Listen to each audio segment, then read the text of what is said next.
Haleluya, haleluya. Sungguh Tuhan, Engkau pribadi yang sempurna, mengasihi kami lebih dari orang yang terdekat sekalipun dengan kami.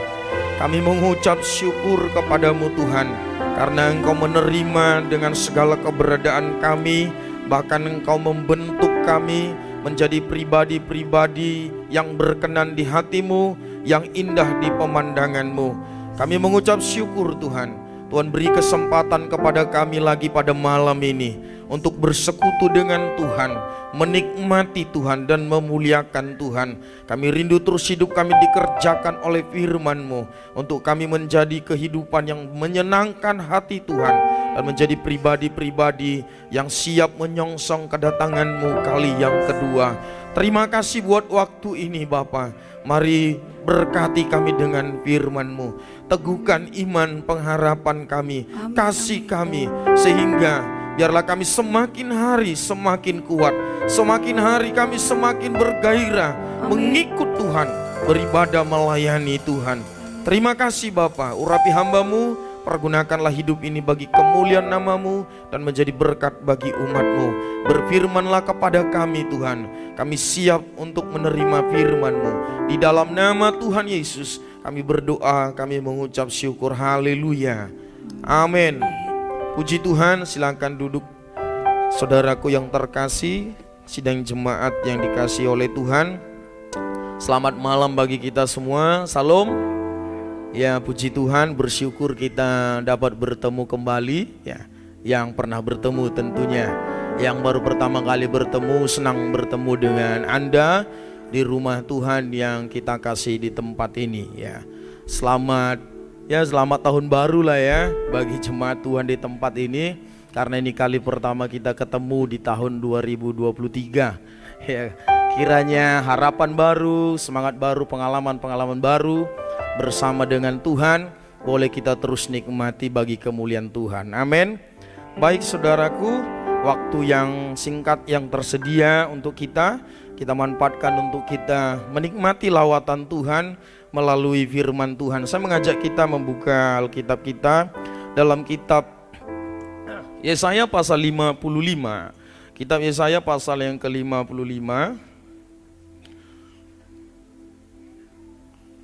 ayat yang ke-8 dan ayat yang ke-9. Yesaya pasal yang ke-55, ayat yang ke-8 dan ayat yang ke-9. Kalau sudah ketemu, saudara boleh konfirmasi dengan berkata amin. Baik, kita baca ayat ini dulu ya bersama-sama. Ayat 8 dan 9, 2, 3 ya. Sebab rancanganku bukanlah rancanganmu, dan jalanmu bukanlah jalanku. Demikianlah firman Tuhan. Seperti tingginya langit dari bumi, demikianlah tingginya jalanku dari jalanmu, dan rancanganku dari rancanganmu. Ya, puji Tuhan. Saya rindu membagikan firman Tuhan bagi kita lewat satu tema pada kesempatan ini, yaitu pentingnya memahami rancangan Tuhan dalam kehidupan orang percaya. Nah, saudara, untuk bisa melihat secara jelas dan tegas apa pentingnya memahami rancangan Tuhan dalam kehidupan kita orang percaya, tentunya saudara kita harus mengerti dulu perihal rancangan Tuhan itu ya, harus mengerti dulu. Nah, karena apa saudara? Karena tidak mungkin kita nanti bisa melihat pentingnya rancangan Tuhan itu, pemahaman itu atas hidup kita kalau nggak kita pahami terlebih dahulu. Maka saya mengajak kita memperhatikan nas ini saudara. Dalam ayat yang ke-8 dan ayat yang ke-9 ini, hal yang ditegaskan melalui Nabi Yesaya yang pertama adalah rancangan Tuhan bukan rancangan kita. Itu dulu saudara ya. Apa artinya saudaraku? Rancangan Tuhan bukan rancangan kita. Apa yang kita rancangkan, saya sampaikan secara sederhana aja. Apa yang saya rancangkan, apa yang kita rancangkan saudara, belum tentu itu rancangan Tuhan, itu sudah pasti. Mengapa? Dilihat dari pribadinya Allah dan pribadinya kita. Pribadi Allah yang sempurna, sementara kita paling namanya yang ada yang sempurna ya. Kalau kehidupan kita jauh daripada kesempurnaan. Pribadi Allah yang tidak terbatas, lalu kita ini saudara yang menjalani kehidupan ini pribadi-pribadi yang sangat terbatas. Jadi rancangan Tuhan bukan rancangan kita. Pertama pengertiannya adalah apa yang kita rancangan sangat mungkin bukanlah rancangan Tuhan. Ya. Maka saudara, kalau kita memahami pengertian ini dulu, yang pertama kita akan terhindar dari yang namanya ambisius yang negatif. Ya, ambisi itu baik. Kalau seseorang tidak punya ambisi dalam hidupnya, itu orang yang sering dikategorikan madesu katanya, masa depan suram. Kalau sudah Senin nunggu Sabtu, kalau Sabtu nunggu Senin, ya kira-kira begitu. Kalau dia di kampung, pengenlah merantau ke Batam, sampai di Batam, pengenlah pulang kampung, peluk mama. Setelah di kampung nanti, pengenlah merantau, gitu-gitu aja hidupnya ini. Ya, ambisi itu harus ada, tapi ambisi yang positif. Ya, lihat di Kamus Besar Bahasa Indonesia, ambisi itu ya sesuatu hasrat yang kuat dari dalam diri kita untuk mencapai sesuatu. Tapi ini nggak boleh lepas begitu, nanti jadi liar ambisi itu. Harus dikendalikan oleh Roh Tuhan, sehingga ambisi itu ambisi yang membangun kerajaan Allah, nama Tuhan dipermuliakan. Jadi kita nggak ngototan orangnya. Jadi ketika apa yang kita doakan nggak kewujud seperti itu, kita nggak akan ngotot dengan apa yang kita sudah plankan. Nggak ada cerita, pokoknya harus ini, harus ini. Karena apa? Rancangan Tuhan bukan rancangan kita. Jadi kita nggak boleh ngotot ambisi dengan rancangan kita itu. Kemudian saudara, kalau kita melihat ayat 8 dan ayat yang ke-9 ini, ya, Tuhan bilang begini dalam ayat yang ke-9. Saya baca kembali untuk kita ayat yang 9. Seperti tingginya langit dari bumi, demikianlah tingginya jalanku dari jalanmu, dan rancanganku dari rancanganmu. Ini saudara bukan masalah jarak. Jadi tingginya langit dengan bumi ini bukan masalah jarak. Ya, yang ditekankan adalah berbicara kualitas. Karena apa yang datang dari atas, kata Alkitab, semua itu adalah yang terbaik. Atau yang sebaliknya, yang terbaik itu selalu datang dari atas. Jadi Tuhan bilang bahwasanya rancangan Tuhan itu sangat tinggi dibandingkan dengan rancangan kita. Itu loh.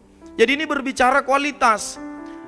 Artinya tidak mungkin rancangan kita itu akan lebih baik dari rancangan Tuhan. Nah, akan lebih baik dari rancangan Tuhan. Sehingga nanti saudara kita, ketika kita mengerti ini, kita nanti saudara terhindar dari yang namanya kekecewaan. Ketidakmengertian seseorang akan rancangan Tuhan akan membuat orang kecewa dalam hidupnya. Ya, akan membuat orang kecewa dalam hidupnya. Karena kalau kita mengerti rancangan Tuhan bukan rancangan kita terhindar dari kekecewaan. Kenapa kita nggak kecewa? Karena kita ngerti rancangan Tuhan itu beda kualitas dengan kita. Artinya gini, kalau rancangannya yang terbaik, karena memang dia adalah pribadi yang sempurna, maka apa yang dilakukannya atas kita pasti yang terbaik. Ya, pasti yang terbaik. Tidak mungkin ada dari pribadi yang maha baik keluar sesuatu yang tidak baik. Nggak mungkin. Waktu orang bercerita begitu kepada saya hanya tertegun-tegun. 2018 saya mengalami sesuatu yang nyaris membunuh saya dan istri saya. Anak saya yang nomor 2 itu, Leon Excelio itu dipanggil Tuhan. Saya lagi pelayanan di kampus. Anak ini waktu lahir, saya ingat tanggal 5 Januari, saya nggak lihat karena saya pelayanan di Medan. Meninggalnya pun begitu, saya nggak lihat. Itu membuat saya nggak ngerti mau ngomong apa. Saya pulang di depan rumah tenda biru, orang banyak. Saya bingung apa. Jemaat juga udah terbata-bata. Anak saya sudah ini. Pergi kita diberangkatin senyum, pulang dia sudah jenazah. Itu nggak tahu saya mau bilang apa. Saya udah nggak tahu mau ngomong apa. Masa sih Tuhan melayani Tuhan begini? Masa sih seperti ini? Rancangan Tuhan begini ya? Lah saya aja Tuhan nggak akan buat begini sama orang. Lah kalau Tuhan maha baik, masa iya seperti ini Tuhan? Oh saya lama saudara kuliahnya dengan Tuhan. Kuliahnya nggak di kelas, kuliah itu dengan pengalaman itu saya terus Tanya Tuhan, apa maunya Tuhan? Saya waktu itu bilang begini dalam hati saya, udah selesai lah, kayaknya di Batam sudah finish kontraknya. Kayaknya gak bener ini melayani Tuhan, masa sih harus korban nyawa? Itu kan, saya gak cerita panjang lah, tapi karena itu renovasi gereja. Jadi korbannya sampai segitu gitu lah. Jadi kita bergumul, saya terus di dalam penyembahan saya pengen tahu Tuhan sedang buat apa. Sampai suatu waktu Tuhan jawab di hati saya, karena saya selalu bilang kenapa secepat itu Tuhan ambil. Tuhan jawab sederhana. Salah satu yang membuat saya terdiam adalah, yang mana saya ambil punyamu? Coba jelaskan, yang mana saya ambil punyamu? Dari ujung kakimu sampai ujung rambutmu, satu pun tidak ada punyamu. Semua adalah pemberianku. Anakmu itu betul secara darah dan daging disebut orang anakmu, tapi itu milikku. Itu sebabnya kalau orang meninggal, jasadnya diapain? Ya ada yang dikremasi, ada yang dikubur. Tapi rohnya kemana? Kembali kepada sang pemilik. Itu salah satu yang membuat saya tertegun diam. Iya ya. Apa alasan saya marah kepada Tuhan yang sang pemilik hidup? Iya kan? Apa alasan saya? Bagaimana dengan orang yang gak punya keturunan sampai matinya? Tuhan ngomong begitu di hati saya. Apa iya saya harus meminta pendapatmu untuk saya melakukan sesuatu? Apa iya saya harus meminta persetujuanmu untuk saya bertindak? Kata Tuhan begitu di hati saya. Dan rancangan daripada Tuhan itu beda kualitas dari kita. Ungkapan lebih setinggi langit dari bumi, itu ungkapan tak terbatas karena tidak ada yang bisa mengukurnya. Atau Anda mau mencoba mengukur tingginya langit ke bumi. Kita naik pesawat udah lewat awan, kayaknya awan terus, awan terus, awan terus. Ya kan? Jadi itu berbicara tidak akan mungkin bisa disejajarkan rancangan kita dengan rancangan Tuhan. Dan kalau kita mengingat melihat pribadinya yang maha baik, pasti rancangannya yang terbaik. Maka ketika sesuatu yang Tuhan lakukan dalam hidup kita tidak sesuai dengan yang kita harapkan, rancangkan, kalau kita mengerti bagian ini, kita terhindar dari kekecewaan. Kita hanya akan bilang kepada Tuhan, Tuhan, dalam kemanusiawian saya sangat lemah. Maka topanglah saya untuk kuat dan percaya firman-Mu. Karena ketika kehendak kita dilumpuhkan Tuhan dan Dia jadikan kehendaknya, kita nggak ngerti, itu sulitnya minta ampun. Sulit sekali sudah. Jadi kalau nggak mengerti tentang rancangan Tuhan, bukan rancangan kita, maka kita akan kecewa sudah. Akan kecewa. Masa Tuhan begini? Masa saya sudah begini, sudah pelayanan begini? Ya puji Tuhan, Tuhan baik. Saya bilang waktu itu, kalau Tuhan, kalau masih, saya gitu jadinya doa, Tuhan kalau masih boleh meminta, kasih penggantinya. Tetap laki-laki, dan kalau Tuhan berkenan, buatlah wajahnya semirip mungkin dengan yang sudah pergi itu. Saya menunggu waktunya Tuhan, memang gak lama kemudian saudaraku, istri saya positif, bukan COVID-19. Positif hamil. Ya kita nggak tahu ini laki-laki atau perempuan, ya kan? Atau laki-laki yang bersifat perempuan atau perempuan yang bersifat laki-laki. Tapi doa saya memang udah begitu, Tuhan kasih gantinya, tolong istri saya. Dan memang saudara, Tuhan baik. Ya, yang dikandung oleh istri saya itu laki-laki. Dan ketika lahir memang wajahnya. Nanti kalau saudara lihat wajahnya yang sekarang yang namanya Bowan itu nggak ada bedanya dengan yang namanya Leon itu. Jadi saudara, pahami dulu ayat yang ke-9 ini, dia bilang begini, setinggi langit dari bumi, seperti itu tingginya rancangan Tuhan atas rancangan kita. Artinya gak akan ada titik temunya, kualitasnya itu jauh sekali. Berarti kalau Tuhan wujudkan sesuatu yang adalah rancangannya dan bukan rancangan kita, terjadi di hidup kita, kita harusnya gak kecewa. Karena kita udah ngerti, yang Tuhan buat sesuatu yang baik. Meskipun hari ini saya nggak ngerti. Dan ketidakmengertian itu adalah sarana loh. Sarana untuk terus bergantung kepada Tuhan. Siapa di antara kita yang maha tahu? Mana ada. Karena kita nggak tahu hari esok, maka kita doakan hari esok. Betul? Jadi itu sarana yang diberi Tuhan untuk kita terus kebergantungan kepada Tuhan. Mana ada kita yang maha tahu, yang ada sok tahu. Padahal tempenya, tapi merasa tahu. Iya kan? Bener apa bener? Ayo. Ya. Jadi pentingnya memahami rancangan Tuhan dalam kehidupan kita orang percaya, pertama terhindar dari ambisius. Kita nggak ngotot dengan plannya kita. Karena kita tahu rancangan Tuhan bukan rancangan kita, gitu loh. Yang kedua, terhindar dari kekecewaan. Nah, yang ketiga saudara, kalau kita memahami rancangan Tuhan itu jauh lebih baik dari rancangan kita, dan apa yang Tuhan rancangkan atas orang percaya kan gak ada yang bisa gagalin, gak ada yang bisa mengubahnya, gak ada yang bisa saudara mengeditnya diam-diam. Dia akan terwujud seperti yang dirancangkan Tuhan tersebut. Maka kita akan terhindar dari yang namanya pesimisme. Dalam hidup ini kita gak akan pesimis. Kita akan terus berpikir positif. Kita akan optimis karena kita tahu masa nyawanya aja diberikan untuk saya ketika saya berdosa. Nah sekarang saya sudah di dalam Tuhan, pasti Tuhan yang bela, pasti Tuhan yang tolong, pasti Tuhan yang pelihara. Jadi rancangan Tuhan bukan rancangan kita. Yang terakhir saudara, terhindar dari yang namanya mengandalkan diri sendiri. Kalau mengerti rancangan Tuhan itu saudara lebih baik dari rancangan kita. Rancangan Tuhan itu sempurna dibanding rancangan kita. Dengan mengetahui rancangan Tuhan bukan rancangan kita, maka kita akan menggantungkan diri sepenuh kepada Tuhan. Meminta Tuhan yang tuntun perjalanan kita. Karena ternyata apa?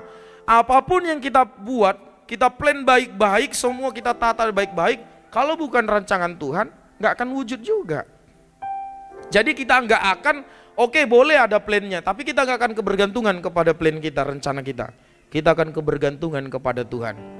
Ya, kitab Yakobus bilang kalau Tuhan menghendaki. Itu sifat kebergantungan, salah satu kebergantungan kepada Tuhan. Amin. Kalau Tuhan kehendaki kita ada besok tanggal 23 hari Senin, ya. Kalau Tuhan kehendaki main futsal kita sore-sore. Ya, kalau Tuhan kehendaki, jangan lihat kondisi, oh saya sedang sehat kok. Lalu berapa banyak orang sedangkan di mimbar, berapa banyak hamba Tuhan yang di situ dipanggil Tuhan. Ya enaklah memang, ya. Enggak pas ngangkat catur sekak langsung meninggal kan gak enak. Kayak mana matinya pendeta ini, pas sekak kuda lah kematiannya kan gak enak kan. Agak-agak gimana menceritakannya. Kalau dibilang pas gimana kematiannya? Pas habis khotbah, oh memang sampai akhir dia melayani Tuhan. Pas gimana kematiannya? Paslah bapak itu mau mengeksekusi tendangan penalti. Kan agak-agak gimana ceritanya di luar. Gitu loh. Jadi saudara, hari kita memahami rancangan Tuhan bukan rancangan kita. Dan rancangan Tuhan pasti sempurna dibanding rancangan kita. Maka kalau Tuhan wujudkan sesuatu yang bukan yang kita minta, yang kita rancangkan, jangan kecewa. Jangan kecewa, karena yang datang dari Tuhan pasti yang terbaik. Amin.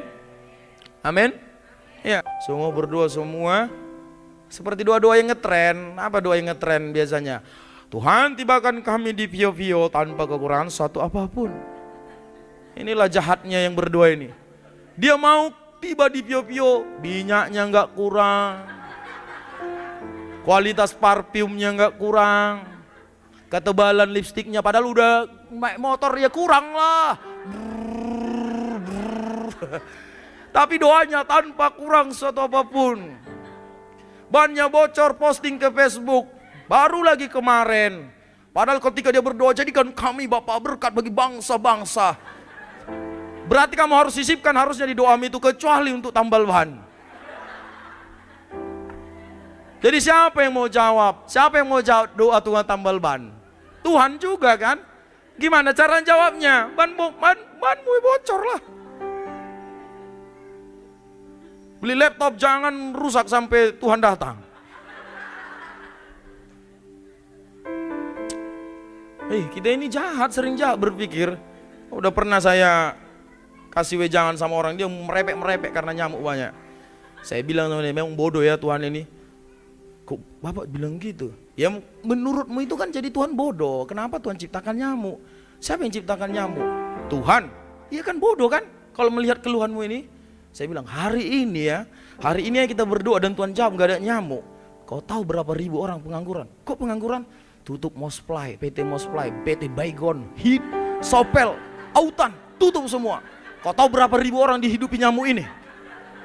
Dia mikir, saudara. Saudara tahu dia bilang apa? Makasih Pak Gembala, saya tobat. Memang tobat dia. Kau tahu berapa ribu orang yang dihidupi nyamuk ini? Dia nggak ngerti mata rantai kehidupan. Kita ada mahasiswa loh, usaha bapaknya usaha pembuatan peti mati. Saya bilang, Desi, apa doamu tentang usaha bapakmu? Ya supaya diberkati Tuhan lah Pak. Bagaimana caranya? Dia garuk kepala. Jawabannya adalah harus ada yang meninggal. Jadi ketika bunyi mereka udah puji Tuhan. Ada peti yang terjual. Loh, saudara pikir gampang-gampang hidup ini? Orang waktu COVID itu udah ditanya sama jemaat, gimana masa COVID ini? Ya puji Tuhan lah, kadang satu hari 10. Kerjanya gali kuburan. Satu lubang 400, 500, 10 kali 500, 5 juta. Puji Tuhan lah, kadang 8. Saudara tahu yang dalam bulannya udah nangis mau mati yang menggali kuburan, puji Tuhan. Makanya nggak pernah saudara lihat tukang gali kuburan nangis kan? Ya nggak diungkapkannya senyum-senyum dia. Karena itu uang, cuan itu sama dia. Nggak ada yang meninggal, saudara tahu gini-gini dia di Semyang itu. Kapan lah mati orang-orang di Batam? Jadi saudara kalau udah ngerti ini, karena suatu waktu kamu akan mengalami fase-fase yang memang gak kamu bayangkan tapi terjadi. Kalau udah ngerti ini, kamu akan kuat. Makanya jangan genggam erat-erat yang di dunia ini apa yang diberikan Tuhan. Genggamlah persekutuanmu yang erat dengan Tuhan. Ya apa yang diberikannya jangan genggam erat-erat. Karena suatu waktu kalau Tuhan ambil, sakit rasanya. Jadi saudara, ya saya simpulkan supaya saya akhiri. Pentingnya memahami rancangan Tuhan dalam kehidupan orang percaya. Yang pertama, terhindar dari ambisius. Yang negatif ya. Yang kedua, terhindar dari kekecewaan. Yang ketiga, terhindar dari pesimisme.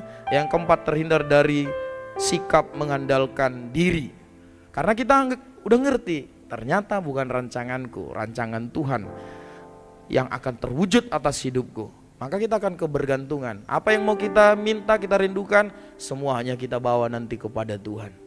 Jadi nggak usah langsung buat, nanti begini, kita gini nanti ya kalau udah menikah ya, kau panggil aku ini ya, Besti ya, Hani ya. Ternyata setelah menikah terbalik, suaminya bukan panggil Hani, bukan panggil baby, panggilnya apa? Pisang, lapet katanya. Ini apa ini, ya kan? Karena itu fakta. Saya dengar ada orang pisang katanya sama suaminya. Mungkin suaminya udah lama gak kerja, udah kesal dia, ya kan? Walau waktu pacaran, teh ayam pun coklatnya itu sweet, semua sweet. Nantinya baru keluar tanduk-tanduknya itu semua. Wah, aku makan kau, gitu kan? Makanya betul memang cinta itu buta, tapi tidak tuli. Dia tahu membedakan suara Kawasaki Ninja dengan suara Suprafit. Itu sakitnya dulu di situ. Dia tahu kok membedakan suara Ninja dengan suara Suprafit.